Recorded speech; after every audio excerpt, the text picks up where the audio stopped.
नमस्कार। ज्योतिष परामर्श केंद्र जागेश्वर धाम के YouTube चैनल पर आपका स्वागत है। मैं हूं ज्योतिषी भुवन चंद्र पांडे। प्रिय दर्शकों, आज हाजिर हूं लेकर आपके लिए एक विषय, ज्योतिष में कुंडली में ऐसा योग जिसमें कि आपका विवाह नहीं होगा। बताइए, ये भी कोई बात है? सब लोग तो शादी करते हैं, तो फिर विवाह नहीं होगा, ये कौन सा विषय है? यह ज्योतिष का वो विषय है जहां पर ग्रहों की स्थिति के अनुसार यह बताया जाता है कि ऐसी ग्रह स्थिति में विवाह नहीं होता है। कई सारे लोग विवाह करते ही नहीं हैं, और उनसे अगर आप जाने अनजाने पूछ लेंगे तो वह कहते हैं संसार में क्या रखा है, हम तो साधु हैं, हम तो सन्यासी हैं, या हमने शादी की ही नहीं, हम नहीं चाहते, हम अकेला रहना चाहते हैं। ऐसा कुछ नहीं है, कोई कुछ नहीं चाहता है। यह होता वैसा है जैसे आपकी ग्रह स्थिति होती है। यदि आपकी जन्म कुंडली में विवाह का योग नहीं है तो आप फिर शादी नहीं करेंगे, इसे कोई नहीं टाल सकता है। बार बार मैं यह कहता हूं कि आधान काले कमलोद भवेनंग वर्णावली भाल तलांतराले या कल्पिता पश्चिंत देवता मोरा गमज्ञान मिलो से नैनो। तो फिर जब आपके भाग्य में शादी है ही नहीं तो आप शादी करेंगे कैसे? जब आपके भाग्य में स्त्री का सुख है ही नहीं तो आप शादी करेंगे कैसे? जब आपके भाग्य में पुरुष का सुख है ही नहीं तो आप शादी करेंगे कैसे? यह दोनों जातकों पर समान रूप से निर्भर करता है, समान रूप से लागू होता है यह नियम कि जन्म कुंडली में कौन से ऐसे योग हैं जिसके कारण शादी नहीं होती है, जन्म कुंडली में कौन से ऐसे योग हैं जिनके कारण शादी होती है। बहुत सारे जातक ऐसे हैं जो 40-40, 45-45, 50-50 साल की उम्र तक लड़कियां ढूंढते हैं कि शादी करनी थी, परंतु उनके लिए कहीं कोई सुयोग्य कन्या या उन कन्याओं के लिए कहीं कोई सुयोग्य वर की तलाश उनकी पूरी नहीं हो रही है और उनकी शादी नहीं हो पाती है। इसी चक्कर में तो YouTube में, Facebook में, इंटरनेट पर बहुत सारे शादी के वो होते हैं कि भाई आओ हम तुम्हारी शादी कराते हैं, हम तुम्हारी शादी कराते हैं, फलाना फॉर्म भरो, अपना बायोडाटा दो और आपकी शादी करा देते हैं। कोई बायोडाटा देने से किसी की शादी नहीं करा सकता। जब तक आपकी कुंडली में शादी का योग नहीं है तब तक आपकी शादी नहीं हो सकती है, और जब आपकी कुंडली में शादी का योग है तब आपकी शादी स्वतः ही बहुत कम प्रयासों से हो जाएगी। और यदि आपकी कुंडली में शादी के कारक ग्रह सुप्त अवस्था में अर्थात सोए हैं तो उनको जगाने के कुछ विधान हैं, उनको जगाया जाए। यह सब इस वीडियो में आपको बताया जाएगा। और जिन जातकों को शादी करनी है, उनकी शादी नहीं हो पा रही है, तो उनको हम यह बताएंगे कि आपकी शादी कब और कैसे हो सकती, किस ग्रह का उपाय आपको करना चाहिए। मेरे पास अक्सर ऐसे लोग आते रहते हैं जो अपनी जन्म पत्रिका लेके आते हैं, बोलते गुरुजी हमारी शादी नहीं हुई, हमारी उम्र 35 साल हो गई, हमारी शादी नहीं हुई, हमारी उम्र 40 साल हो गई, हमारी शादी कहीं तय हो ही नहीं रही, 32 साल हो गए, हमारी शादी नहीं हुई। तो ये इसका अर्थ यह है कि वह जन्म कुंडली में कुछ ऐसे ग्रह होते हैं जो उस शादी में या तो रुकावट करते हैं या शादी होती ही नहीं है। ऐसा योग भी कई सारे लोगों की कुंडली में होता है। तो ये कौन से योग हैं जिन योगों में शादी नहीं होती है, या फिर उन योगों को कैसे ठीक किया जा सकता है, यह ज्योतिष का विषय है। ज्योतिष फलादेश का विषय नहीं, ज्योतिष समाधान का विषय है। आपको बताया जाएगा कि आपकी शादी कैसे होगी और आपको क्या करना चाहिए। कोई यंत्र पहनना है वो ठीक है, कोई रत्न धारण करना है वो ठीक है, कोई यज्ञ पूजा पाठ करनी वो भी ठीक है, कोई जप हवन आदि करना है वो भी ठीक है, लेकिन करना क्या है ये तो पता लगे। ये पता लगेगा कुंडली देख के, कुंडली में कौन सा ऐसा योग है। आपको सारी कुंडली के उन योगों को बताते जिसमें शादी क्यों नहीं होती है, और आपको वो योग भी बताते जिसमें शादी हो जाती है और कितने समय में होती है। इस वीडियो के अंत में यह भी बताया जाएगा कि आपकी शादी क्षुप्त ग्रहों को जागृत करके या आपके जो शादी के कारक ग्रह हैं उनको अनुकूल करके किस प्रकार असमय हो सकती है, अर्थात समय से हो सकती है, बहुत ठीक समय से, जहां से आपका गृहस्थ जीवन बहुत अच्छा चल सके। तो यह सब इस वीडियो के अंत में उपाय बताया जाएगा। और यदि आप इस चैनल पर नए हैं तो आप इस चैनल को सब्सक्राइब कर सकते हैं, शेयर कर सकते हैं, बेल आइकन का बटन दबा सकते हैं। ज्योतिष की विशुद्ध जानकारियां आपको इस चैनल पर मिलेंगी, और ऐसी जानकारियां मिलेंगी कि शायद आपको कहीं नहीं मिलेंगी। इसलिए आप इस चैनल को सब्सक्राइब कर सकते हैं यदि आप जानना चाहते हैं इसको। और हाँ, यदि आपको यह पसंद नहीं है तो बाध्यता नहीं है, यह हमारा कहना है।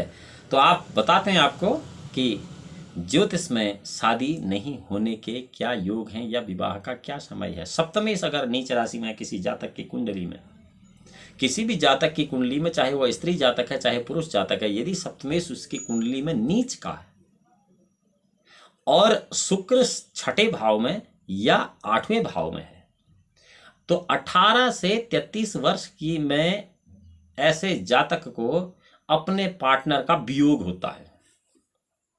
बताइए, शादी नहीं होने का योग समझ गए? अब आप, शादी हो भी गई तो भी नहीं होने का योग है। 18 से 33 वर्ष की उम्र में जातक अपने पार्टनर को या अपने संबंधी को या अपने साथी को खो सकता है, इसमें कोई दो राय नहीं है। राहु अगर द्वितीय स्थान में है और सप्तम स्थान में मंगल है तो विवाह के तीसरे दिन ही स्त्री जातक या पुरुष जातक दोनों में से किसी एक को मृत्यु तुल्य कष्ट होता है, इसमें भी कोई संदेह नहीं। शुक्र 8वें भाव में हो और अष्टमेश जो है वह शनि की राशि मकर या कुंभ में हो तो 19वें वर्ष में किसी भी जातक का अपने पार्टनर से या उसको कह सकते हैं अपने जीवन साथी से वियोग होता है। लग्नेश अपने नीच राशि में हो और धनेश अष्टम भाव में हो तो शादी के 13 वर्ष के बाद पत्नी को कष्ट होता है। और जिस जातक की जन्म समय में मंगल 6ठे भाव में, राहु सप्तम भाव में और शनि अष्टम स्थान में है, उसकी शादी के दूसरे दिन से ही बहुत बड़ी भारी हानि किसी एक जीवन साथी को होती है, इसमें भी कोई संशय नहीं है। अब आपको विवाह के योग का समय बताते हैं कि कब शादी का समय किसी की कुंडली में होता है। उसके लिए महर्षि आदेश करते हैं कि शुक्राजा मित्र गे चंद्रे चंद्राजा मित्र गे बुधे रंध्रे से शुत भावस्थे प्रथमम दशमात्मिकम द्वाविंशे च द्वितीयं स्यात् त्र्यंशिते तृतीयकं विवाहं लभते मृत्यो नात्र कार्या विचारणः। अर्थात शुक्राजा मित्र गे चंद्रे चंद्राजा मित्र गे बुधे रंध्रे से शुद्ध भावस्थे प्रथमम दशमादिकम। अर्थात शुक्र से सप्तम भाव में यदि चंद्रमा है और चंद्रमा से सप्तम भाव में बुध है और अष्टमेश यदि पंचम स्थान में है तो पहला विवाह 10वें, दूसरा 22वें और तीसरा 33वें वर्ष में होता है, इसमें कोई संदेह नहीं। ऐसा होता है। ये जो सप्तम भाव का विमर्श है, ये अगर सप्तमें शुभयुक्त न होकर किसी त्रिक स्थान में बैठा है और नीच या अस्तंगत है तो स्त्री का सुख नहीं होता है और स्त्री जातक को पुरुष का सुख नहीं होता है, अर्थात विवाह का योग ही नहीं होता है। ऐसे जातक विवाह करते ही नहीं है। अब यदि ये जातक विवाह करना चाहें तो उसके लिए क्या उपाय हो, वीडियो के अंदर बताया जाएगा। यह तो हम उन ग्रह स्थितियों का बखान कर रहे हैं जो ग्रह स्थितियां जन्म कुंडली में जन्म के समय किसी भी कारणवशात आदमी उस ग्रह स्थिति में पैदा होता है। क्यों लोगों के साथ इन ग्रह स्थितियों में ऐसा होता है कि इस ग्रह स्थिति के ये फल होते हैं, तो इसके लिए एक अलग से वीडियो हमने बनाई है जिसमें हमने लिखा है कर्म और समाधान।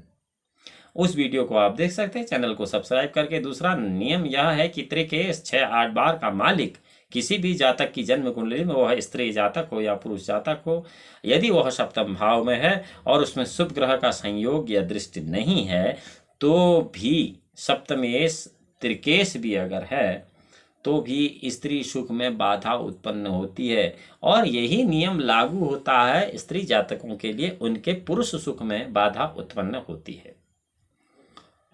और चंद्रमा सहित यदि शुक्र किसी भी भाव में है और वहां से 7वें भाव में यदि शनि मंगल है, शनि और मंगल है, यानी कि चंद्रमा शुक्र से 7वें भाव में शनि और मंगल हैं, तो ऐसी स्थिति में भी विवाह नहीं होता है। ऐसे जातक विवाह करते ही नहीं हैं। उनकी कुंडली में यही तो है विवाह योग नहीं होने का मतलब, वो विवाह करते ही नहीं। अब आप उसको किसी भी परिभाषा में बोल दीजिए कि इनका विवाह का योग नहीं है या उसने विवाह नहीं किया, लेकिन हकीकत तो यह है कि उसके भाग्य में शादी का कोई जुगाड़ ही नहीं है, ऐसा कोई कुंडली में ऐसा कोई योग ही नहीं है। अब यदि सप्तमेश व्यय भाव में है, 12वें भाव में है और लग्नेश और जन्म राशि जो है वो 7वें भाव में है, तो भी जातक को स्त्री सौख्य नहीं होता और स्त्री जातकों को पुरुष सौख्य नहीं होता। अर्थात यह भी शादी नहीं होने का ही योग जन्म कुंडली में है। शुक्र मंगल 7वें भाव में है और 9वें पंचम में अगर शुक्र मंगल हैं तो भी जातक स्त्री विहीन होता है। और यदि गाहे बगाहे उसकी शादी हो भी गई तो उस शादी के बाद भी उसके जीवन में उसे पत्नी का सुख कतई नहीं होता, जबकि वो दोनों पूरी आयु जीते हैं। बताइए कितना बड़ा बवाल है। शादी हुई है फिर भी स्त्री का सुख नहीं है, अलग अलग रहते हैं। तो ये इसको विवाह का योग नहीं कहते। विवाह का अर्थ केवल ढोल बजाकर पार्टी कर देना नहीं है।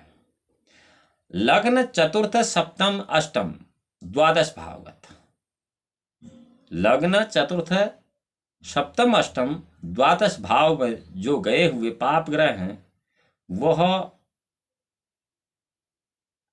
मंगल और शनि के साथ अगर हैं तो यह स्त्री घातक होते हैं पुरुष की कुंडली में, और पुरुष घातक होते हैं स्त्री की कुंडली में। ऐसी कुंडलियों को कभी कम मिलाना चाहिए। इसीलिए कुंडली मिलान आवश्यक है कि एक दूसरे को इनके कोई दुष्परिणाम प्राप्त न हो।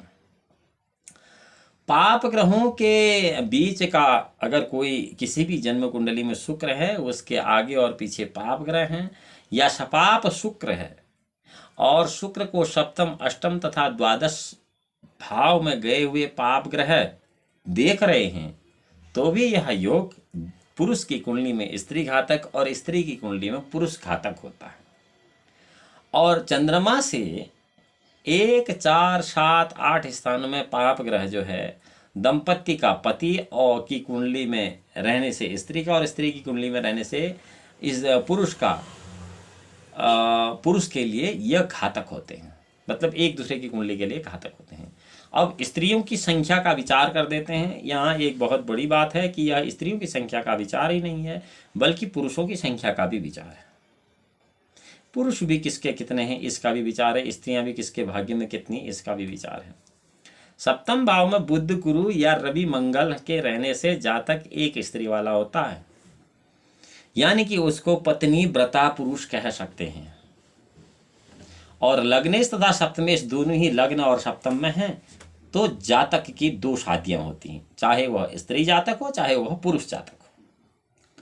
सप्तम या अष्टम भाव में पाप ग्रह और मंगल द्वादशस्थ हो और द्वादशेश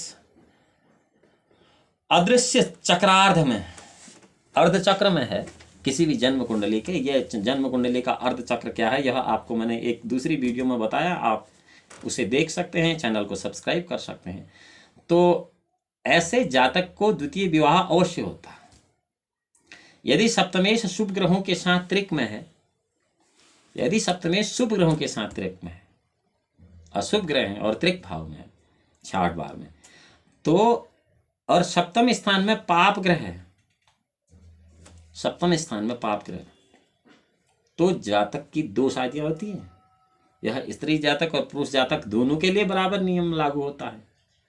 मंगल सप्तम में, मंगल अष्टम में या द्वादश स्थानगत है और सप्तमेश की दृष्टि इस पर नहीं है, तो भी जातक की 2 स्त्रियां होती हैं। और अगर यह स्त्री की कुंडली है तो उसके 2 पति होते हैं।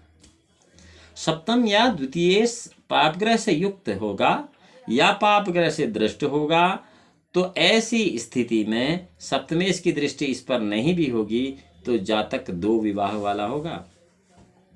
मंगल सप्तम में, अष्टम में या 12वें भाव में कहीं पर भी हो और सप्तमेश की दृष्टि अगर इस पर नहीं भी है तो भी जातक द्विविवाह के योग वाला होता है।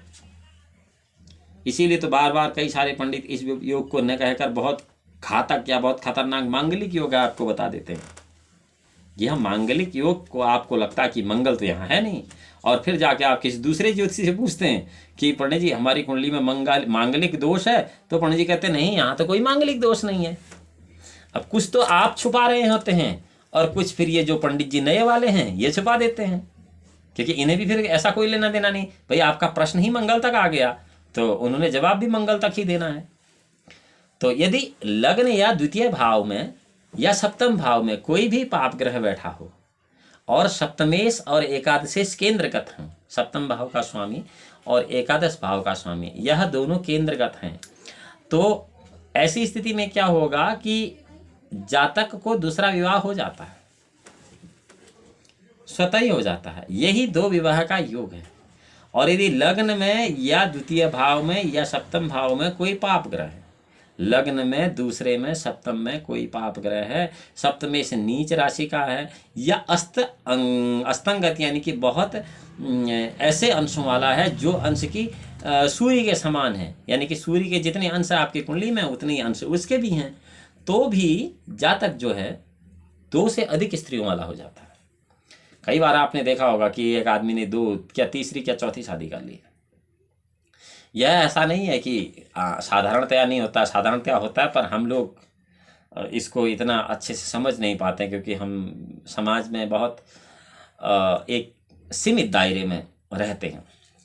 यदि लग्न में, द्वितीय में या सप्तम में कोई पाप ग्रह बैठा है, लग्न, द्वितीय और सप्तम में कोई पाप ग्रह बैठा है, सप्तम में नीच या अस्त है, नीच है या अस्त है, तो जातक की 3 स्त्रियां होती हैं। और यदि नवमेश सप्तमगत है और सप्तमेश चतुर्थ भावगत है, नवमेश सप्तम में, सप्तमेश चतुर्थ में, अथवा सप्तमेश और एकादशेश केंद्र भाव में, अथवा में सप्तमेश और एकादशेश केंद्र भाव में है, तो दोनों योगों में किसी भी जातक की, चाहे वह स्त्री जातक हो या फिर पुरुष जातक हो, बहु विवाह योग होता है। बहु विवाह योग का मतलब बहुत एक को छोड़कर 2 या 3 या 4 शादियों का योग, या हो सकता है 5 भी शादी हो जाए, इसमें कोई दो राय नहीं। अब विवाह का समय है कि जो स्त्री कारक ग्रह है और सप्तमेश, इन दोनों में जो ज्यादा ताकतवर है, बली है, दिग्बली, हीन बली, काल बली, बार बार मैं आपको कहता रहता हूं, जो ज्यादा बली है उसकी दशा ही और उसकी अंतरदशा में ही शादी होती है। ये तो बात गारंटेड है। आप किसी जातक की जन्म कुंडली देख लीजिए और देखिए उसको सप्तमेश की कब दशा चल रही है और उसकी दशा या अंतरदशा में उसकी शादी होगी, और जितने साल में उसको वो दशा चल रही है उतने साल में उसकी शादी बता दीजिए और एग्जैक्ट वहीं पर होगी, क्योंकि आप तो नहीं, वो तो उसका भाग्य है ना, उसकी शादी कब होनी उसमें सब लिखा हुआ है, उसके भाग्य में लिखा, और गणना से यहाँ आपकी कुंडली में भी आ गया। स्फुट लग्नेश तथा लग्नेश के योग की राशि में जब गोचर का बृहस्पति जाता है तो उस समय विवाह संपन्न हो जाता है। और जन्मकालिक चंद्र राशि जो भी जिस आदमी की है उसके स्फुट को अष्टमेश के स्फुट में जोड़ने से। अभी स्फुट क्या है, किसी की समझ में नहीं आएगा क्या स्फुट करता है। स्फुट का मतलब है जो स्पष्ट ग्रह है। स्पष्ट ग्रह करने के लिए भी एक तरीका होता है। प्रस्तारस्तु यदाग्रे स्यादिष्टम संशोधे दृढ़म इष्ट कालम यदाग्रे प्रस्तार स्यात् शोधे द्वनम गतस्य देवसाधनेन गतर्निग्नि खषट हता लब्ध मनसादिकम योज्यम स्पष्टो भवेद ग्रह। इस प्रकार से ग्रह को स्पष्ट किया जाता है। तो वो जो स्पष्ट ग्रह है वही स्फुट ग्रह होता है। वो स्फुट ग्रह यानी कि स्फुट लग्नेश सप्तमेश के योग को राशि आदि में जब गोचर का गुरु जाता है उस समय विवाह संपन्न होता है। और जन्मकालिक चंद्र राशि जो है, जन्मकालिक चंद्र राशि जिसकी भी जो है, उसके स्फुट को यानी कि उसकी स्पष्टता जो है राशि अंश कला विकला में अष्टमेश के स्फुट में जोड़ने से अष्टमेश का जो स्फुट है उसको राशि आदि जो कुल आ जाती है मिला के, उसमें गोचर का बृहस्पति जब आता है उस समय विवाह होना संभव है। उस समय भी विवाह हो सकता है। ये दोनों स्थितियां हैं। अर्थात उस समय भी बहुत आए सब लोगों की लगभग जिनकी शादी का प्रोग्राम हो जाती है। सप्तमेश किस नवांश में अब ये हो जाती है का मतलब क्या, किसी की 13 साल की उम्र में शादी हो गई तो वो वही योग रहता है, किसी की 50 साल की उम्र में शादी हो रही तो वही योग रहता है। यानी कि जब तक वो योग नहीं आता तब तक शादी नहीं होती है। और यह योग भी पर्टिकुलर आपकी कुंडली में आना चाहिए। अब आपकी कुंडली में यह योग है या नहीं है इसको आपको एक परिपक्व ज्योतिषी को दिखाना पड़ेगा।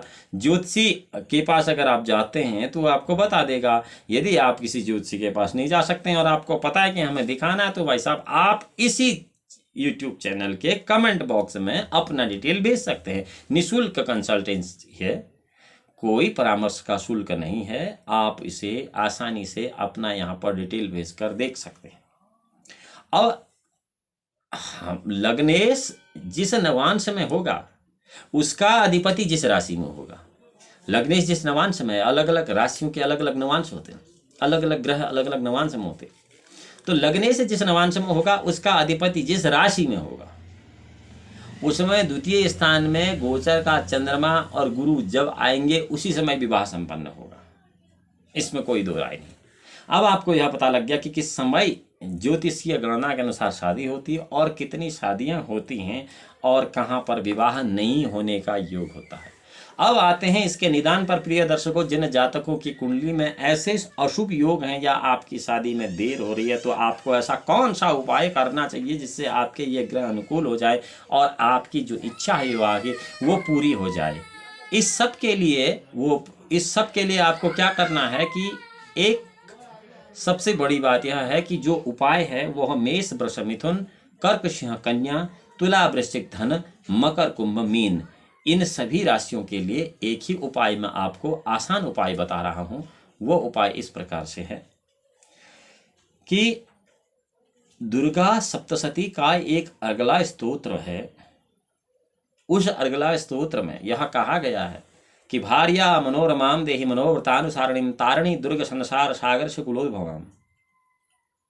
यह स्त्री जातक और पुरुष जातक दोनों के लिए, अर्थात जिन जातकों की शादी में अड़चन आती है, जिन जातकों की शादी नहीं होती है, कोई जरूरी नहीं है बड़ी बाबा के पास जाने की। आपको आप दुर्गा सप्तशती के अर्गला स्तोत्र का या तो पाठ करिए या किसी विद्वश्रेष्ठ से उसका पाठ कराइए। हाँ, विधान विधि का आपको ख्याल रखना होगा। सविधि किया गया पाठ ही आपको फल देगा।